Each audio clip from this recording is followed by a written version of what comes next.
કરોડો દુખાવો એ ભાજપની અંદરો નેતાઓમાં થઈ રહેલી ટાંટિયા ખેંચ છે અને ખેડામાં પણ કંઈક આવું જ ચિત્ર સામે આવ્યું છે। એક તરફ કેસરીસિંહ સોલંકી છે, માતરના પૂર્વ ધારાસભ્ય છે અને અત્યારે વર્તમાન જિલ્લા ભાજપ પ્રમુખ છે, જો બંને આમને સામને બોલી રહ્યા છે। જિલ્લા ભાજપ પ્રમુખ કહી રહ્યા છે કે કેસરીસિંહ તો ભાજપના સક્રિય વ્યક્તિ જ નથી, જ્યારે કેસરીસિંહ પોતે પુરાવા સાથે કહી રહ્યા છે કે ભાઈ હું ભાજપમાં જ છું। ભારતીય જનતા પાર્ટીનો એક સંગઠનનો ક્રમ છે કે લોકશાહીવાળી પાર્ટી છે ને દર 6 વર્ષે એમાં સંગઠન પર્વ થતું હોય છે। પહેલાં એમાં પ્રાથમિક સદસ્ય, ત્યારબાદ સક્રિય સદસ્ય અને ત્યારબાદ વિવિધ સંગઠનના પદોની ફાળવણી થતી હોય છે। જિલ્લા પ્રમુખ ખેડા તરીકે મારે ધ્યાનમાં એવું ચોક્કસ છે કે કેસરીસિંહ એ ભારતીય જનતા પાર્ટીના સક્રિય સભ્ય આ વખતે બન્યા નથી, જ્યારે જે સભ્ય બન્યા જ ન હોય તેને સસ્પેન્ડ કરવાનો કોઈ પ્રશ્ન રહેતો નથી।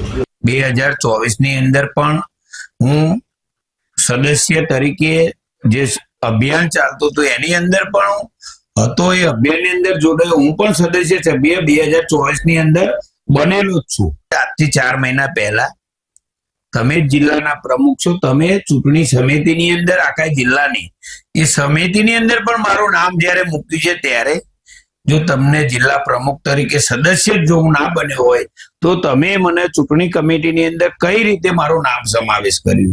સાથે સાથે સંઘની ખેડા જિલ્લા સંઘની ચૂંટણી હતી ત્યારે પણ તમારે જો હું સદસ્ય નતો જ બન્યો, હું ભારતીય જનતા પાર્ટીનો સભ્ય જ નથી, તો તમારે